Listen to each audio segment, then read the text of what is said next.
انسان کو اندر اللہ تعالی جل جلالہ نے مختلف طاقتیں رکھی ہیں، اور وہ ساری طاقتیں بڑی زبردست اور بڑی اہم اور انسان کے لیے انتہائی ضروری ہے۔ مثلاً شہوت ہے، انسان کے اندر یہ قوت ہے، یہ اگر آدمی اس کو دبائے رکھے، بجائے استعمال نہ کریں تو انسان کی روحانی ترقیاں ہو جاتی ہیں۔ ان آنکھوں کو بند کر دیں، غلط استعمال نہ کریں، یہ اس کی روحانی فائدے ہیں۔ دل چاہتا ہے لیکن آنکھیں نہیں اٹھاتا۔ حسب نسب والی لڑکی آئی، حسین لڑکی آئی، آپ نوجوان ہے اور آپ سے مطالبہ کرا، کوئی رکاوٹ نہیں ہے، پھر بھی تم اپنی شہوت کو دبائے تو تمہاری روحانی پرواز پہلے کے مقابلے میں ہزاروں گنا زیادہ ہو جائے گی۔ یہ سٹیم آپ کو اڑائے گا، یہ سٹیم کیا ہے؟ آپ کو اڑائے گا۔ اور اس کے اخلاقی فائدے بہت زیادہ ہیں۔ انسان کے اندر شرم، حیا اور دوسری بہت سی چیزیں پیدا ہو جاتی ہیں، اور یہ جتنے ساتھی بیٹھے ہیں یہ بھی اسی کا نتیجہ ہے۔ اگر اپنی جگہ پر ہو تو پھر کیا ہوتا ہے، ساری حلالی لوگ کیا ہو جاتے ہیں، یہ دنیا میں آپ نظر آتے ہیں، یہ ساری کسی کی کرشم ہے، شہوت کی۔ تو اللہ تعالیٰ نے انسان کے اندر کوئی بری چیز نہیں پیدا کی ہے، اللہ کہ وہ انسان خود اس سے کیا کرے، غلط فائدہ اٹھائے، اس کو غلط استعمال کریں۔ یہی حال مثلا غصے کا ہے۔ غصہ ایک انسان کے اندر طاقت ہے، اور یہ طاقت بڑا مفید ہے، بڑی مفید ہے، ان جنگوں میں کام آتا ہے۔ جنگ میں آدمی کے اندر غصہ نہ ہو تو کیسے لڑے گا؟ غصہ نہ ہوتا تو لڑکی 12 بجے آ جائے تو کہ مت پوچھو، خود بغیرت لوگ ہیں جن کے اندر کوئی غیرت نہیں ہے۔ اور پنجاب میں بھی اس طرح کے ایک پاس ہوا تھا، یاد ہوگا کہ 12 بجے کوئی لڑکی آ جائے یا بیوی آ جائے یا 12 بجے کے بعد آ جائے، اگر تم اس سے پوچھا کہ کیوں گئی ہو تو پھر تم کو جیل بھیجنا پڑے گا۔ اتنا غصہ بھی نہ کرو۔ یقیناً جو خنزیر کا گوشت کھاتا ہے، خنزیر کا گوشت یا خنزیروں کے ساتھ رہتا ہے، اسی کا یہی حال ہوگا۔ پاکستان کے اندر یہ کہتے ہیں اسلامی جمہوریہ پاکستان، یہ پاس ہوا تھا قانون، اس پر غوا ہو گیا۔ پھر دوسری بات ہے کہ یہ لوگ کا ایمان تو یہی ہوتا ہے کہ اگر لوگ ہم سے کٹ گئے تو کیا ہو گئے، تو پھر ووٹ نہیں ملے گا۔ ورنہ یہ پوری کوشش کرتے ہیں جب وہ بھی حیائی وہ بھی غیر لائیں گا، یہ غصے کا نتیجہ ہوتا ہے کہ کیا ہوتا ہے، تو یہ غیرت ہوتی ہے، مال کی حفاظت ہوتی ہے، جان کی حفاظت ہوتی ہے، عزت کی حفاظت ہوتی ہے، ایسی بڑی فوائد اس کے اندر۔ لیکن بجا اسے کیا کرتا ہے، نقصان کرتا ہے۔ جس طرح شہوت کو بجا استعمال کرنا کیا ہوتا ہے، انسان کمزور ہو جاتا ہے، اپنی طاقت کو خراب کرتا ہے۔ پھر جہاں بھی کوئی نکلنے کی دیکھتا ہے کہ یہ کیا ہے، جنسی بیماری کا کیا ہے، اس کے ساتھ ہی کڑ دیتا ہے۔ پھر جب شادی ہو جاتی ہے تو پھر کہتے ہیں کہ میں 1 سال کے لیے تبلیغ سے جاتا ہوں،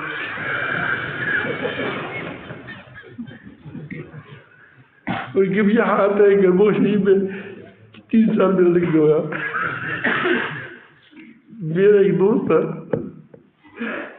بہت میں بار بار کہتا ہوں، حضرت مولانا مفتی حکیم مسعود صاحب، مفتی جو ہے مولانا حکیم مسعود الرحمان صاحب ٹسلا کا ہے، بہت یہ پشت کیا ہے، یہ وہ حکیم ہے، اس کا باپ بھی حکیم تھا، حکیم پہلے سے آ رہے ہیں، بڑے سمجھدار بھی ہے۔ ایک بار میں نے اس نے کہا مجھے گپ شپ لگا رہے تھے تو مجھے کہتی کہ ایک دن ایک جماعت آئی اور جماعت کے اندر ایک آدمی آیا تھا تو اس کے بارے میں جماعت نے بڑی تعریف کی کہ اس کی اللہ پاک جل جلالہ اس کی غیرت اتنی غیرت نصیب فرمائی ہے دین پر اتنی حمیت نصیب فرمائی ہے بالکل صحابہ کرام کا یاد تازہ کیا ہے جس حمزہ رضی اللہ عنہ نے پہلی شادی کی تھی جب جہاد کا اعلان ہوا تو کیا ہو گیا وہ نکل گیا وہ ساتھی نکل گیا شہید ہو گیا اس طرح یہ بھی شادی کے پہلے دن جب شادی ہو چکی ہے گھر نہیں گیا ہے سیدھا تبلیغ کے لیے نکل آیا حکیم صاحب دولت برکات فرماتے ہیں کہ ابھی زندہ ہے پوچھو سے کہ جب رات ہو گئی دیر ہو گئی تو میرے پاس آ گئی کہ میں ٹک رہی ہوں شادی ہوئی ہے اور کیا جا نہیں سکتا گھر تو یہ کیا تھی ضیاء قوت کیا تھی ضیاء جوانی میں اپنی طاقت کو ختم کر دیا جب بیوی آ گئی تو خرکا میں چل رہی ہے یہ تبلیغ میں چل رہی ہے سمجھ آئی بات تو بجا چیز کو استعمال کرنا بہت نقصان دہ ہوتا ہے یہ طاقتیں ہیں ان طاقتوں کو ان جذبات کو اعتدال پر لانا کیا ہے یہ بڑی ضروری ہوتا ہے اس سے پھر انسان بنتا ہے انسان کے اندر کمالات پیدا ہوتے ہیں یا بھی اللہ تعالیٰ جل جلالہ نے یہ نہیں کہا کہ غصہ مت کرو کیونکہ غصہ تو اس کے ہوگا اس کی غصہ نہیں ہوگا تو پھر کیا ہوتا ہے یہ نہیں فرمایا کہ جن لوگ غصہ نہیں کرتے نہیں فرمایا کہ جن لوگ غصہ نہیں آتا والکاظمین الغیظ اللہ تعالیٰ جل جلالہ جنتوں کے بارے میں فرماتے ہیں کہ جن کے لیے جنت تیار ہے متقی لوگوں کی وہ اوصاف بیان ہوتے ہیں الذین ينفقون فی السراء والضراء سختی میں خوشی میں خوشحالی میں مال کم ہو زیادہ خرچ کرتا رہتا ہے مال نہیں ہے پھر بھی کچھ نہ کچھ دیتا ہے خوشی میں ہو خشم میں ہو تکلیف میں ہو تنگی میں ہو والکاظمین الغیظ غصے کو ضبط کرنے والے ہوتے ہیں آج جب کہہ آتی ہے کہہ اس طرح بند کرتے ہیں منہ اس کو کیا کہتے ہیں ضبط کہتے ہیں اس کو قسم کہتے ہیں کس چیز کو ضبط کرنا ورنہ وہ کیا ہو جاتا ہے نکل جاتا ہے تو غصہ آنا یہ کوئی بری بات نہیں ہے جب ناگوار بات آدمی سن لے گا تو اس کو غصہ تو آئے گا لیکن کبھی غصہ نکالنے میں وہ تجاوز کرے گا یا بجا غصہ نکالے گا وہ بات پوری ہوگی مثلا مرغی نے کہا کہ یہ چھوٹا بچہ ہے اس نے شور کیا تم نے اس کو گردن سے پکڑ لیا زمین پر مار دیا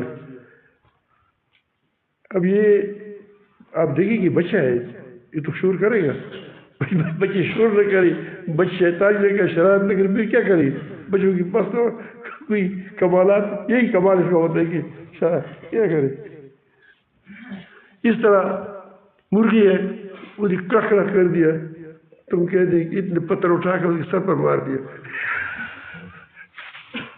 کرتے ہیں لوگ مجھے غصہ آ گیا تو بجا غصہ نکالنا کیا ہے یہ قوت کو ضائع کرنا ہے یہ جو آپ کے اندر قوت ہے یہ ٹھانک وہ طاقت یہ طاقت تمہارے اندر ختم ہو جاتی ہے اس غصے سے یہ جب آدمی بار بار غصہ نکالتا ہے تو اس کا نقصان یہ ہو جاتا ہے کہ پھر جب بوڑھا ہو جاتا ہے تمام پھر پورا دن ٹرٹر کرتا ہے ادھر جاؤ اس کی جو پہلے زمانے میں جورابی ہوتی جورابی، اب تو جورابی میں تب سب میں کیا ربڑ لگا ہے. تو یہ ہاں پہلے ہمیں چھوٹی چھوٹی ہم یاد پڑتے ہیں کہ ہم یہاں والدین ہماری کیا کرتے، ایک تسمہ بھی دیتے کہ وہ یہاں اس کے باندھ کرو اوپر سے، اس میں وہ ربڑ نہیں ہوتا تھا اندر، اس کو باندھ کرو. تو جب آدمی پھر جب ربڑ سست ہو جاتا تو کیا ہو جاتا، نیچے چلا جاتا. تو جب آدمی غصہ کرتے ہیں جب جوانی میں آپ کی اب تھوڑا سا کیا ہے وہ اعصاب مضبوط ہے، لیکن جو ہی آپ کو کیا آ جائے گا، یہ تمہارے جب بوڑھے ہو جائیں گے تو تمہارے اعصاب ڈھیلے ہو جائیں گے. جب اعصاب ڈھیلے ہو جائیں گے تو تمہاری بوڑھی میں جو کچھ ہوگا وہ سارے کیا ہوگا، نکل آئے گا. اس میں اتنی بڑی بڑی گالیاں تو تمہیں آ جاتی، یاد آ جائے گی. پھر اس کو کہتا ہے ایسے آدمی کو بھی مشورہ دیا جاتا ہے کہ آپ جائیں ایک چیز لگائے، 4 بار لگائے، سرکار میں چلے جائے، وہاں تنگ ہوتے دراصل اس سے گھر والے تنگ ہوتے اس کو بھیج دیں گے، یہ کرایہ بھی لے لو، یہ پیسے بھی لے لو، لیکن گھر سے دفع ہو جاؤ. تو اب آپ کا موقع ہے کہ آپ کیا کریں، اپنے آپ کو کنٹرول کریں. اگر آپ کی طاقت کو مضبوط کر دیا تو آپ کی طاقت اور مضبوط ہوتا چلا جائے گا. انسان کہتا عجیب اللہ تعالیٰ نے بنایا ہے. آپ ایک دن سخاوت کرو، دوسری دن تمہارے دل کی گیری کھول جائے گی، دوسری دن کرو اور کھول جائیں گی. کبھی ایسا ہوگا کہ تمہارے سے تم تو سخاوت کے بغیر رہو گے نہیں دنیا میں. عجیب وہ انسان ہے. ورنہ اگر بخار کرو گی تو جب بوڑھا ہو جاؤ گی تو ایک ایک ٹینکر کو جمع کرو گی، ایک ایک ٹینکر پر لڑو بھی کی میرا ٹینکر یہاں تھوڑا سا ٹینکر نہیں ہوتا. تو یہ غصہ جو ہے یہ طاقت ہے. کیا ہے یہ؟ طاقت ہے، مفید طاقت ہے، لیکن اس کو حفاظت کرنا ہے، اس کو پینا ہے. یہ اگر آپ پئیں گے تو آپ کے اندر طاقت پیدا ہو جائے گی، تمہاری طاقت اور بڑھے گی. نبی کریم صلی اللہ علیہ وسلم نے ایک بار اس مجمع میں پوچھا کہ کیا تم پہلوان کو جانتے ہو؟ صحابہ نے کہا پہلوان تم جانتے ہیں؟ وہ ہوتا ہے جو کسی کو پچھاڑ لیتا ہے. اب اس کو پہلوان کہتے ہیں کہ ایک آدمی بڑا طاقتور ہے، کسی کے ساتھ میدان میں آ گیا، حل میں مبارز، پھر کیا اس کو پچھاڑ لیا، کیا بڑا پہلوان ہے. نبی کریم صلی اللہ علیہ وسلم کی پہلوان نہیں ہے. اصل پہلوان وہ ہے، یہ نہیں کہ پہلوان نہیں ہے، اصل پہلوان یہ نہیں ہے. اصل پہلوان وہ ہے جس کو غصہ آئے اور اس کو غصہ پی لے. اور یہ بات نبی کریم صلی اللہ علیہ وسلم ایک بات کے اندر کئی باتیں پھیلا ہوتی ہیں، وہ بڑی کلا و دلہ بیان ہوتا ہے. ہاتھی طاقتور ہے یا شیر طاقتور ہے؟ آپ فیصلہ کریں. جسمانی لحاظ سے کون طاقتور ہے؟ ہاتھی. ہاتھی پر اگر مردہ شیروں کو، شیر مرے ہوئے ہو، 50-60 شیروں کو باندھ لے، اچھی طرح لے جائے گا نہیں لے جائے گا؟ 60-70 بلکہ 100 شیروں کو لے جائے گا. لیکن عجیب یہ کہ ایک شیر کا مقابلہ ایک ہاتھی مل کر نہیں کر سکتے. وجہ کیا ہوتا ہے کہ شیر آسائی پہلوان ہے. شیر کیا ہے؟ آسائی پہلوان ہے. اور دوسرا کیا ہے؟ یہ کمزور ہے. یہ کمزور پر تو پاؤں رکھتا ہے، اس کو مارتا ہے، لیکن کیا کرتا ہے؟ وہ شیر کے اندر طاقت ہے، اس کے آنکھوں کے اندر کیا ہے؟ روب ہے. روب اور چیز ہے. تو اس طرح نبی کریم نے اشارہ دیا کہ یہ جو بدن کا پہلوان ہوتا ہے، اصل پہلوان تو یہ ہے، طاقتور ہے، لیکن اصل پہلوان یہ نہیں ہے. اصل پہلوان وہ ہے جس کو غصہ آئے اس کو پی لے. تو اس میں نبی کریم نے 2 چیزیں بتائی، غصے کا علاج بتایا، غصے کا، اور پہلوانی کا اعصابی طاقت کا علاج بتایا. کہ بعض لوگ کہتے ہیں کہ بھائی ہمیں ڈر لگتا ہے، بعض لوگ آدمی اگر غصہ پیتے رہے تو یہ ساری چیزیں سے نکل جائے گی، کیونکہ جب انسان کے اندر ایک بار اعصابی طاقت پیدا ہو جاتی ہے تو اس کے اندر کئی فوائد ہوتے ہیں۔ ایک فائدہ اس کا یہ ہوتا ہے کہ وہ غصہ میں تعامل کرتا ہے کہ غصہ نکالنے کی جگہ ہے یا نہیں ہے۔ دوسری بات اس کے اندر یہ ہوتا ہے کہ وہ جذباتی نہیں ہوتا ایک دم، کیونکہ آدمی جو غصہ کرتا ہے وہ جذباتی بھی ہوتا ہے بہت زیادہ۔ تیسری چیز وہ جب جو غصے کو پیتا ہے اس کے اندر ایک حلم آ جاتا ہے، اعصاب مضبوط ہو جاتے ہیں، اور حلم ایسی وہ ہے خوبی ہے جس کے اندر ہو وہ آدمی اس سے کیا ہوتا ہے، لوگ اس سے قریب ہو جاتے ہیں۔ اور یہ کہ آدمی ایک غصے کا گھونٹ پی لے، اللہ تعالیٰ اس کی روحانی قوت کو بڑھاتا ہے مسلمان ہو۔ لیکن یہ اسی پینے کا مطلب یہ نہیں ہے کہ تم کو طاقتور کہے کہ تم نے کیا کیا، تم کہتے ہیں کہ وہ رافین الناس، اللہ سے کیا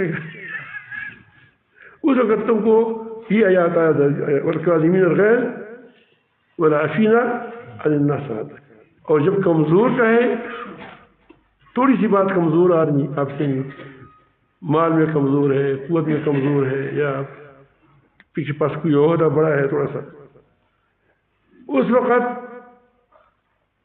تم اپنی کمزوروں پر کیا کرتے ہو؟ غصہ نکالتے ہو۔ جس پر غصہ نکالنے کی قدرت نہیں ہے، طاقت نہیں ہے، وہاں غصہ نکالنا کمال ہے، اور جہاں غصہ کیا ہے تم نکال نہیں سکتے وہاں کیا کرو؟ امریکہ آپ کو کہتے ہیں کہ مت کرو، وہاں تم غصہ نہیں آتا، IMF پر تم غصہ نہیں آتا، اور دوسری ملک جو بڑا ملک ہے اس کو غصہ نہیں آتا، اگر غصہ آتا ہے بیچارے عوام پر آ جاتے ہیں۔ آپ کو یاد ہے مشرف جب کراچی میں کچھ لوگوں کو شہید کیا، 40-60 آدمیوں کو، تو اس نے مکی صدقہ یاد ہے کسی کو کہ اخبار میں خود دیکھے تھے کہ میں طاقتور ہوں، چند مکیوں کو آدمی مارے گا کہ میں کیا ہوں، میں بڑا زبردست کیا ہوں، طاقتور ہوں، دیکھو 40 مکیوں کو میں نے مارا ہے۔ عوام کیا ہوتے ہیں نہتے، جس کے پاس اسلحہ ہوتا ہے، جس کا قوت ہوتی ہے، اس پر اپنی طاقت کو خرچ کر کیا اس کو مار مار کر کہتے کہ میں کتنا بہادر ہوں، تو کتنا بزدل ہے۔ طاقتور تو وہ ہے کہ وہ طاقتور کے ساتھ پنجہ ملائے، کیا طاقتور کے ساتھ۔ تو اس لیے نبی کریم نے دعا میں ایک عجیب بات فرمائی، الحمدللہ الذی الحمدللہ علی عفوہ بعد قدرتی، الحمدللہ علی عفوہ بعد قدرتی، نہیں غلط ہے، الحمدللہ علی علمہ علی حلمہ بعد علمہ، الحمدللہ علی حلمہ، اللہ کا شکر حلم پر ہے، لیکن حلم علم کی بات ہے، کیا ہے؟ وعفوہ بعد قدرتی، عفو کرتے ہیں قدرت کی بات کرتا ہے، قدرت ہے کہ اس کو اگر کوئی آدمی کو کہیں کہ نہیں ہے تو نہیں ہے، ختم۔ یہ جو لوگ اللہ کو نہیں مانتے، اللہ کی کھاتے ہیں، اللہ کی پیتے ہیں، اللہ کی چیزوں کو استعمال کرتے ہیں، پھر کہتے ہیں کہ اللہ بھی نہیں ہے، اس کو بھی دیتا ہے حلیم ہے، الحمدللہ علی حلمہ بعد علمہ، جانتا ہے لیکن برداشت کرتا ہے، اس کو عند الحلم ہے۔ وعفوہ عفو کرتے بعد قدرتی، اس کے اندر طاقت ہے، فوراً آدمی کو زمین پر تنسا دے، لیکن نہ۔ تو نبی کریم صلی اللہ علیہ وسلم نے ہمیں ایک پہلوان کی گر بھی بتایا کہ اگر عصائی پہلوان بننا چاہتے ہو تو کیا ہوگا، کیا کرو، غصے کو پی لیا کرو۔ اب یہ نتیجہ یہ ہوا کہ غصہ ایک طاقت ہے، اس کا بجا استعمال کرنا ضیاء طاقت ہے، جس طرح شمع کو بھی جائز استعمال کیا جائے. اور اس کو بچانا غلط جگہوں پہ اس کو کان پینا اور آ جائے پیے تو پھر کیا ہوتا ہے؟ پھر وہ اعصابی ٹانک کیا ہے؟ اعصابی ٹانک لکھا ہوتا ہے نا، ٹانک کیا اعصابی طاقت ہے. یہ آپ کافی ہوگے تو آپ کے اندر طاقت زیادہ ہو جائے گی. ایک اور بات یہ ہے کہ میں نے کہا تھا کہ ایک آدمی جان لے غصہ تب آتا ہے، غصہ اس وقت آتا ہے جب آدمی سمجھتا ہے لیکن پھر بھی غصہ، اس لیے الحمدللہ علی علم ہی علم ہی بعد علم ہی. اگر ایک گھر کو آپ کہیں گے تمہاری ماں ایسی، تمہاری بہن ایسی، تمہاری دادی ایسی، اس کو تو کیا غصہ کرے گا؟ جانتا نہیں ہے بیچارہ. وہ تب لات مارے گا کہ سمجھ جائے گا کہ مجھے کیا نقصان پہنچاتا ہے. ایک عرب ہے، آپ اس کو ہنس ہنس کر کے پشت میں گالیاں دیا کرو اردو میں. وہ کہتے ہیں کہ بڑی بڑی اچھی میری تعریف کرتی ہوئی ماشاء اللہ. لیکن جب وہ سمجھ جائے گا کہ گالی دیتے ہیں پھر اس کے بعد دندہ اٹھائے گا. تو اس لیے جب علم ہوگا، جب سمجھ ہوگی تو غصہ ہو آئے گا. لیکن کبھی آدمی کو غصہ بنا وجہ آتا ہے یا تکبر ہوتے ہیں اس کے اندر. اسی لیے یہ چھوٹوں پر غصہ بہت غصہ آتا ہے، کمزوروں پر آتا ہے، ضعیفوں پر آتا ہے،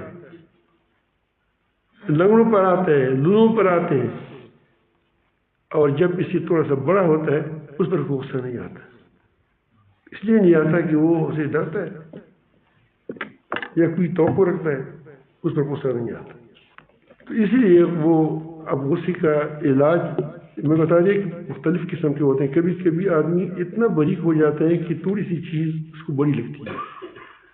بات بڑی نہیں ہوتی اتنی جتنے اس کو بڑی نظر آتی ہے.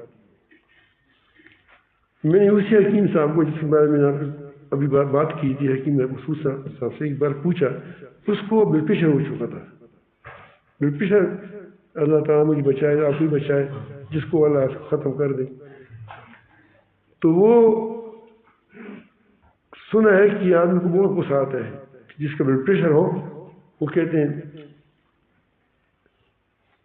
دور رہو، میرے بلڈ پریشر ہے، جو غصہ آتا ہے. تو اس کا بلڈ پریشر ہوا تھا، کوئی ایکسیڈنٹ ہوا تھا، پھر کسی بیماری ہو جاتی ہے، بیمار ہوا تو بلڈ پریشر بڑی ہائی ہوتا تھا، اوپر ہوتا تھا. تو میں نے کہا کہ حکیم صاحب اس سے بڑی گپ شپی لگاتے ہیں کہ آپ غصہ تو ہوتا آئے گا. وہ کہتے ہیں مجھے غصہ تو آتا ہے لیکن میں، وہ حکیم تھا نا، وہ کہتے ہیں کہ میں غصہ نہیں، میں اپنے غصے کو پیتا ہوں. میں کیسے پی گیا؟ وہ کہتے ہیں کہ برداشت نہیں ہوتا ہے. وہ کہتے ہیں میں طریقہ آتا ہے. کیا طریقہ آتا ہے؟ وہ کہتے ہیں کہ میں اپنے آپ کو سمجھاتا ہوں کہ تم بیمار ہو، بات اتنی بڑی نہیں ہے، یہ غصہ تم کو کیا ہے، یہ جو آ رہا ہے یہ تمہاری بیماری کی وجہ سے آ رہا ہے. بات چھوٹی ہے. بات کیا ہے؟ بات چھوٹی ہے، اتنی بڑی بات نہیں ہے. لیکن یہ تم غصہ جو آ رہا ہے یہ تمہاری خون پہ کیا ہے، پریشر ہے، اس سے غصہ آتا ہے. غصہ یہ غصے والی بات نہیں ہے. پھر اس کے لیے میں ایک مثال ذہن میں آ گئی کہ آج کل خوردبین میں ایک چیز ہے، میں نے خود تو نہیں دیکھی ہے، لیکن وہ کہتے ہیں کہ وہ پانی کے اندر کیڑے دیکھتے ہیں اور ایک چھوٹی سی چیز، بہت سی معمول سی چیز ہزاروں گنا لاکھوں گنا بڑا کرتا ہے. ایسا ہوگا اگر ایک آدمی نے عمر بھر مچھر نہیں دیکھا ہوگا اور اس نے خوردبین لگایا اور مچھر کو دیکھ لیا تو وہ بھاگے گا. یہ مکھی کو دیکھ لیا اتنی دیر بریت دوڑے گا. بھائی کیوں دوڑتے؟ پیچھے سے بہت بڑا بلا آ رہا ہے.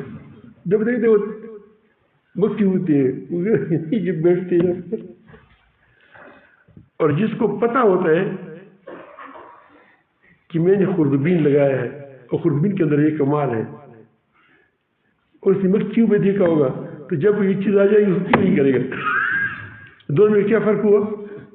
ایک اپنی بیماری کو جانتا ہے, ایک اپنی بیماری کو. میں غصے والوں کو کہتا ہوں آپ اپنی کو کیا سمجھو کہ میں غصے کا بیمار ہوں, غصے کا بیمار ہوں. تو جب غصے کا بیمار ہوں تو ظاہر ہے کہ پھر آپ کے غصہ خود اب سمجھ جائیں گے کہ بات اتنی بڑی نہیں ہے, مجھے بڑی لگتی ہے, میرے دماغ کمزور ہو چکے ہیں یا میری بلڈ پریشر ہے یا کچھ ہے یا غصے والا ہوں. ایک بات تو یہ کریں, یہ آپ کریں کہ جب آپ غصے کا مریض ہے تو یہ تصور کریں کہ میں غصے کا بیمار ہوں, مجھے غصہ زیادہ آتا ہے,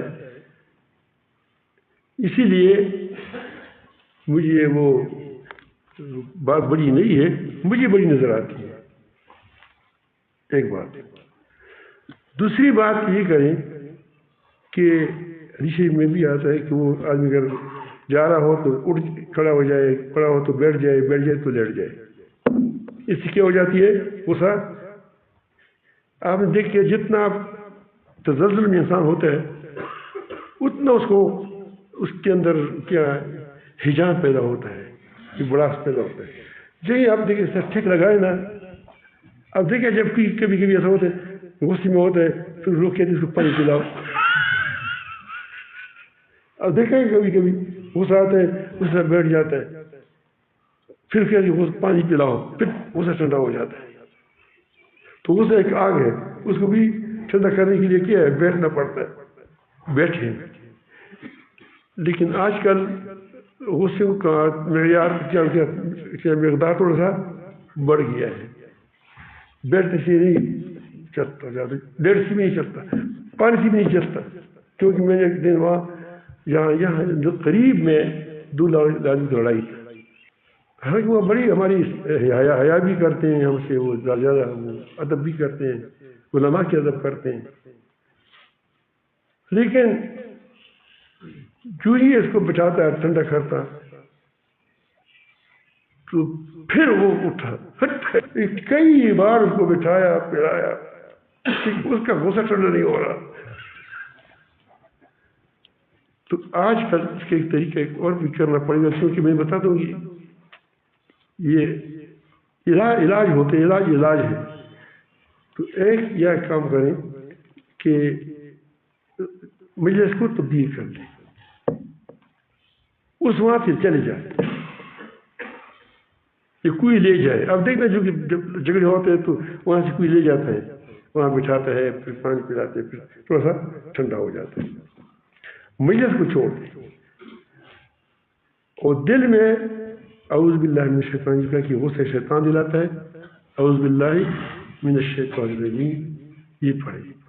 لیکن ایسا نہ ہو کہ جب غصہ سمجھ لو آپ غصہ آ گیا اعوذ باللہ من الشیطان الرجیم. مطلب کیا ہوتا ہے کہ سارا شیطان ہو,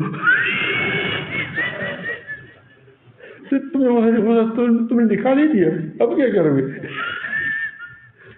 چھپ کے ایسے دل میں کہو کہ مجھے جو غصہ آ رہا ہے یہ مجھے شیطان غضا رہا ہے, پھر اس کے بعد اس سے چلا جائے. ہاں اگر پھر ایسی بات ہو کہ واقعی غصے والی بات ہو, مثلا جس کی اصلاح آپ پر ضروری ہو, جس کی اصلاح آپ پر ضروری ہے, ایسا نہ ہو کہ لوگوں کی اصلاح بس ہر تمام دنیا کی ٹھیکہ تم لے لو. سمجھ آئی بات؟ تمام دنیا کی ٹھیکہ نہ لو. مثلا آپ کا بیٹا ہے, آپ کی اصلاح کے ذمہ ہے, آپ کی بیٹی ہے, اصلاح کے ذمہ آپ کے ذمہ ہے, آپ کا شاگرد ہے, اس کی اصلاح آپ کے ذمہ ہے.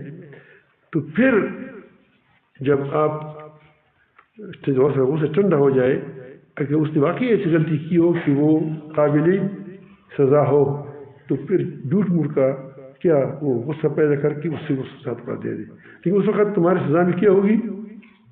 سزا میں اجدار ہوگا, ورنہ مکھی کو بندوق سے مارو گے.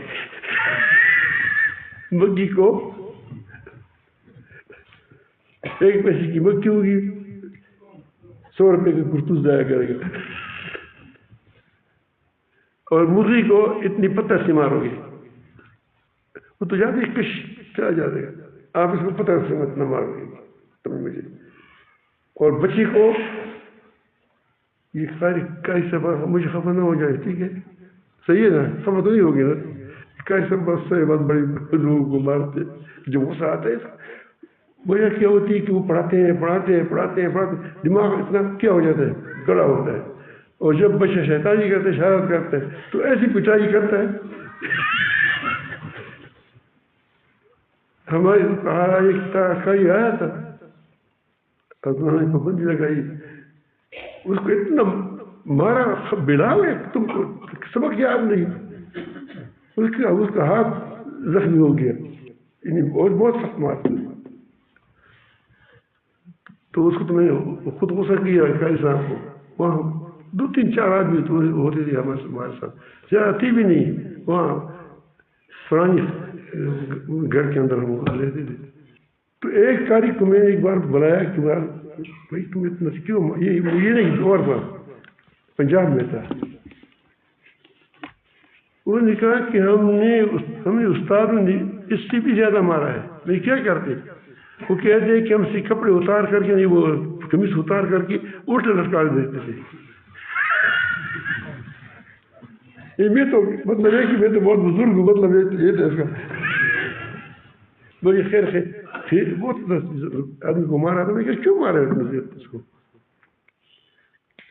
دورے لگا رہے ہو، ایک نہیں دو نہیں. مجھے کہا کہ اسے آپ کو پتہ نہیں ہے، ہمیں استادوں نے ہماری قمیص اتار کر کے الٹا لٹکا دیتے تھے اور پھر مار دیتے. میں نے کہا کہ تم اس کو کسی سبق سیکھا یا یہ سیکھا؟ قاری صاحب نے تم نے اپنے استاد سے پٹائی سیکھی ہے. 1000 میں تمہیں ایک بچہ ملتا ہے حفظ کے لیے. دنیا میں جتنے لوگ ہیں 1000 میں تقریباً مجھ سے بتائے گا مجاور صاحب کی کتنے ہمیں ایک آدمی آتا ہے، اس کو مار مار کے لگا دیتے ہیں. تو یہ غصہ کبھی کبھی ایسے بھی آتا ہے کہ دماغ تک جاتے ہیں نا، دماغ تک جاتے ہیں تو پھر بچوں پر غصہ نکالتے ہیں. تو زیادہ بچوں کو نہ ماریں، بچے اس سے خراب ہو جاتے ہیں، اخلاق خراب ہو جاتے ہیں. تو اس قاری صاحب نے اپنے استاد سے سیکھا تھا پٹائی. محبت سیکھو، شفقت سیکھو کہ ایک بچہ اکثر نہیں وہ کیا ہر وقت سے مطمئن ہو کہ ہماری کوئی ہماری عزت بھی محفوظ ہے، میری ماں بھی محفوظ ہے، میری جان بھی محفوظ ہے. اس وقت کیسی محبت کرے گی؟ ایسے استاد، ایسے شفیق استاد ہوتے ہیں کہ بعض لوگ جاتے نہیں ہے وہاں چھٹی میں بھی ساتھ ہوتے ہیں، شفیق ہوتا ہے. ورنہ بعض مرتبہ ایسے لوگ بھی ہوتے ہیں کہ تو سب سے تنگ ہوتے ہیں کہ یار اللہ کب چھٹی ہوئی کہ میں بھاگ جائے. تو غصے کے بہت سے نقصانات ہوتے ہیں. میں کہتا ہوں کہ بچوں پر غصہ نکالنا، آپ دیکھیں بچوں پر آپ گھر میں گالیاں دیں گے، تمہاری بچی گالی سیکھیں. آپ گھر کے اندر بیوی کے ساتھ لڑیں گے، تمہارے بچوں پر اثر ہوگا. ہر بات پر لڑتے ہیں، ہر بات پر لڑتے ہیں. تو کیا سیکھیں گے؟ یہی سیکھیں گے کہ لڑو. تو اس بات کا معاشرہ تب بنتا ہے کہ آدمی ہماری زبان ہی نہیں عمل کو سیدھا بنائے، ٹھیک کرے، لوگوں کو لیے ایک نمونہ بن جائے. نمونہ بن جاتا ہے تب لوگ اس کے پیچھے چلتے ہیں. نمونہ نہیں ہوتا، باتیں کرتا ہے صرف، تو وہ نقصان کرتے ہیں، وہ الٹا نقصان کرتے ہیں. کہ سنی ہے یہ بات، کرتے نہیں ہیں یہ لوگ. تو یہ بات آپ خیال رکھیں. کبھی ایسا بھی ہوتا ہے غصے کی حالت میں کہ اس وقت آدمی کو سمجھ نہیں آئی ہوتی، بعد میں سمجھ آتی ہے، پھر اس کو غصہ آ جاتا ہے. یہ ہمارا خود کا بیٹا بھی ہوگا شاید، زین العابدین نام ہے میرا، شہزاد بھائی ہے، آتے ہیں یہاں شاید بیٹا ہوگا، میری ہم عمر ہے. ہم دونوں ایک ڈیرے میں رہتے ہیں، اور یہ بہت دور کام کرتا تھا، وہاں رات بھی گزارتا تھا، اتنا دور تھا وہ، الخور تھا کہاں کیا نام تھا، کچھ قطر میں تھے، وہاں ڈیوٹی کرتا. تو رات کی وقت آپ دن میں کسی تو میں ہو گیا، اس کو سمجھ نہیں آ رہی تھی کہ مجھے کون سی گالی دی، اور جب رات کو آ گیا تو رات کو ایک دم اس پر سوار ہو گیا. بھائی کیا کرتے ہیں وہ بھی 6 سال بھائی، دونوں 6 سال بھائی، کیا کرنے لگا ابھی مجھے وہاں میں خور میں بھول گیا، مجھے وہاں سوچ آیا کہ مجھے بڑی گالی دی ہے. یہ غصے کی کیا ہوتی ہے؟ اتیا ہوتی ہے. خیال رکھو، خیال رکھو، جو لوگ غصہ کرتے ہیں جذباتی ہوتے ہیں. اگر کسی کے ساتھ لڑنا ہو امریکہ کے ساتھ سوچ بچار کے لڑو. میں چاہتا ہوں کہ کوئی لڑے اس ساتھ، لیکن سوچ بچار کے لڑو. جو حکمران جذباتی فیصلے کرتے ہیں، آپ دیکھتے ہیں آج کل بہت جذباتی حکمران ہے، تو پھر وہ اپنی بات سے ہٹتے چلے جاتے ہیں، کیونکہ بات جذبات میں کی ہے، اس کے اندر تحمل نہیں. ایک بات کر لیتا ہے پھر پیچھے بالآخر ایسی پیچھے آتا ہے کہ کیا پیچھے جگہ اور جگہ ہوتی نہیں. تو اس کا آپ خیال رکھیں. اللہ تعالیٰ مجھے بھی اچھے اخلاق سے نوازے. غصہ حلم آپ کے اندر، آپ کے اخلاق میں بہت زیادہ معاون ثابت ہوگا. ہمارے اچھے اخلاق میں یہ حلم بہت زیادہ کردار ہے، اس کا بہت زیادہ اس کو مفید ہے. تو آپ حلم کو اختیار کریں. گھر والوں کے ساتھ اس طرح کھل کی رہو، بیائیوں کے ساتھ گپ شپ لگائیں. یقین جانے کہ ایسے ماحول پاؤ گے کہ آپ جنسی ماحول میں آ جاؤ گے. اگر ایک پیسے پر تم لڑتے ہو، ایک پیسے کا معاملہ ہے، اللہ تم میں اس کو ماروں گا، میرا ایک پیسہ کھایا ہے، تو ایسا نہ کریں، اس سے معاشرہ خراب ہو جاتا ہے. کھلے رہو. جب کیا ڈر بھی ہوتا ہے. میرے ساتھی تھا، وہ بیمار ہوتا تھا، کہتے دیکھو میں بالکل ٹھیک ٹھاک ہوں. مہمان کو کہتا بالکل میں ٹھیک ٹھاک ہوں، تو اسی مجھے بڑا خوش ہوں، تمہارے آمد پر خوش ہوں. کبھی کبھی آدمی مہمان کے پاس آ گیا نا، اس میں بیٹھ جاتا. مہمان کہتے ہیں کہ مجھ سے ناراض ہے، میرے آنے پر ہی کیا ہے خوش نہیں ہے. تو اگر کسی تکلیف بھی ہو تو پھر کہو کہ میں آپ کے آنے پر بہت خوش ہوں، آپ کی وجہ سے مجھے راحت ہو گئی، آپ کی وجہ سے ہمیں راحت ہوئی، لیکن میں خود تھوڑا پیر میں درد ہو رہا ہے، اس لیے میں تھوڑا سا یہ پریشانی کیا ہے، تھوڑا سا اس طرح ہو چکا ہے، تاکہ وہ مطمئن ہو جائے.